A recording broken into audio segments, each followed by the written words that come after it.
Welcome to my YouTube channel. Today, you will learn Cambridge IELTS 16 Speaking Test 3 with Band 9 answers. Listen carefully. Good morning. My name is Catherine Hingis.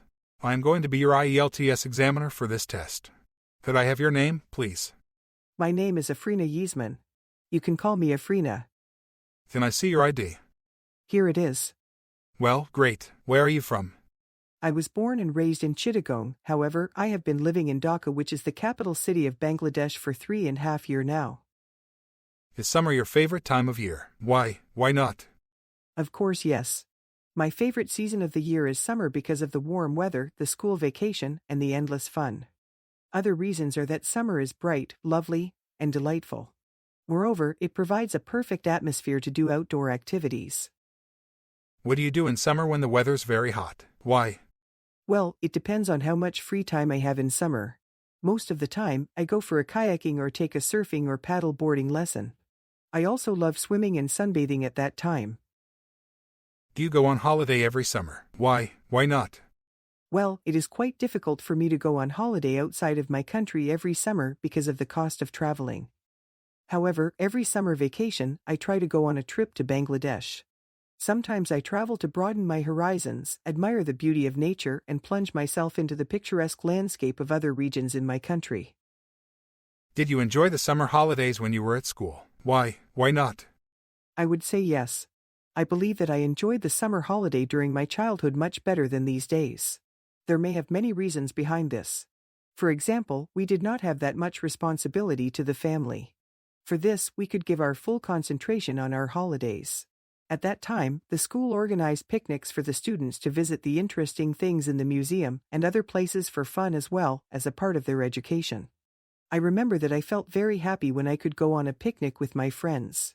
Everywhere I went, I felt fascinated with the sculptures, with objects from the wars. IELTS Speaking Part 2.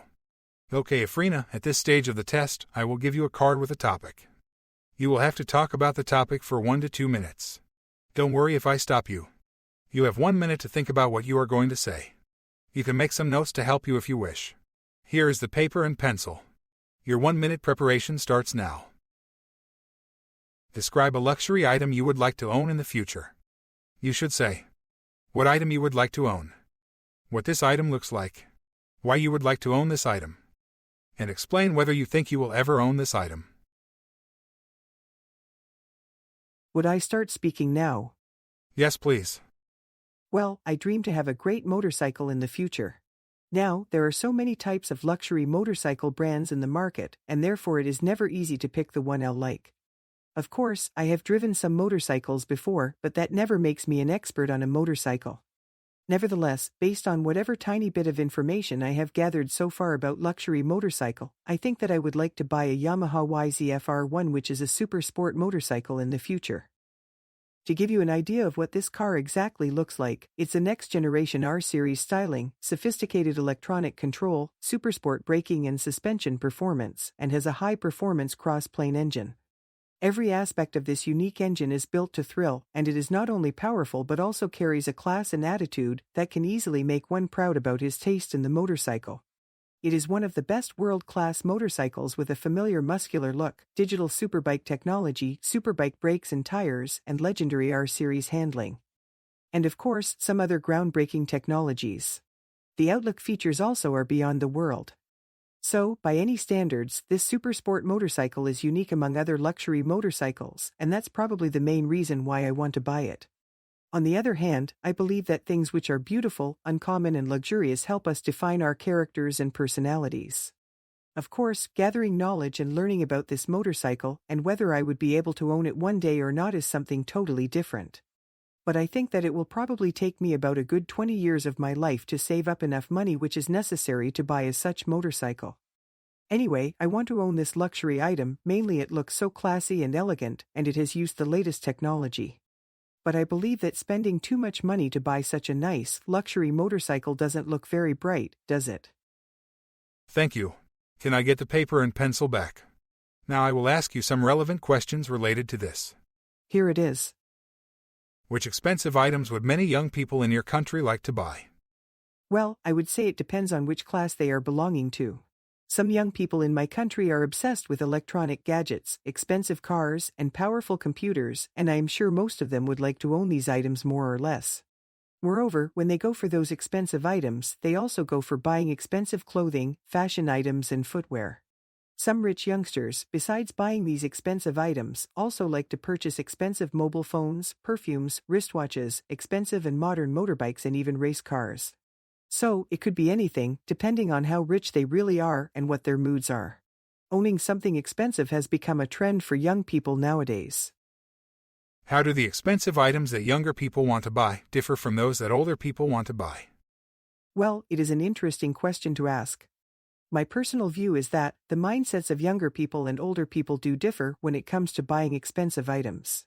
For instance, when younger people buy expensive things, the first thing which comes to their minds is how beautiful or appealing they look. On the other hand, when older people are doing the same thing, the first thing which comes to their minds is how long those items are going to last. Besides, younger people in most cases don't really consider the price factor that important, but older people do. After all, older people consider the realistic factors when they buy an expensive product, but youngsters consider more likely emotional factors. Do you think that people are more likely to buy expensive items for their friends or for themselves? Well, it is a difficult question. Let me think about it. I think that some people are self-conscious and would prefer to buy expensive items for themselves rather than for their friends unless, of course, they value their friends more than their own life. On the other hand, of course, some people would love to buy some expensive gift for their best friends. But that doesn't happen very often. I believe that buying expensive gifts either for friends or for themselves completely depends on the mentality and economic ability. How difficult is it to become very rich in today's world? For a pessimistic or lazy person, I think that it is really difficult to become very rich in today's world. But, as an optimistic person, I believe that it is not that complicated to amass wealth in today's world. What is important is to be willing to work extremely hard and make a lot of sacrifices along the way. For instance, one needs to resist the very tempting consumerism mindset. Do you agree that money does not necessarily bring happiness? Well, this is a controversial subject. No doubt that our wealth increases our purchasing power, and with it, we can buy things we need for our necessities as well as for luxury. But I think that it can't buy happiness for us. With or without money, we can be happy, and ironically, having much wealth can sometimes deter us from being happy in life. On the other hand, money does bring happiness to needy people. It can at least help people buy those things that can bring happiness to them. Besides, whether we like to agree with it or not, the truth is that there is nothing better and more powerful in today's world than money, which can eliminate all of your worries and insecurities instantaneously. So, it can be easily said that money is what rules the world. It can bring happiness or it can destroy happiness. In what ways might rich people use their money to help society? Wealthy people with all their assets can work to help society in many ways, only if they are passionate about it. If they want, they can help to eradicate poverty to an absolute end. This would help people become economically sound, socially responsible, and medically fit. And the world would be a better place to live. They can also start donating more and more money to charity funds. Another important action might be making investments in non-profitable businesses so that they can offer their products and services at no profit to help the poor segment of our society if not able to provide them for free. In this way, they might also create jobs for people that improve people's lives. So, rich people really have a lot of options if they want to help. Thank you. This is the end of your speaking test. Thank you for watching the video. Please like, comment, share, and subscribe to the channel.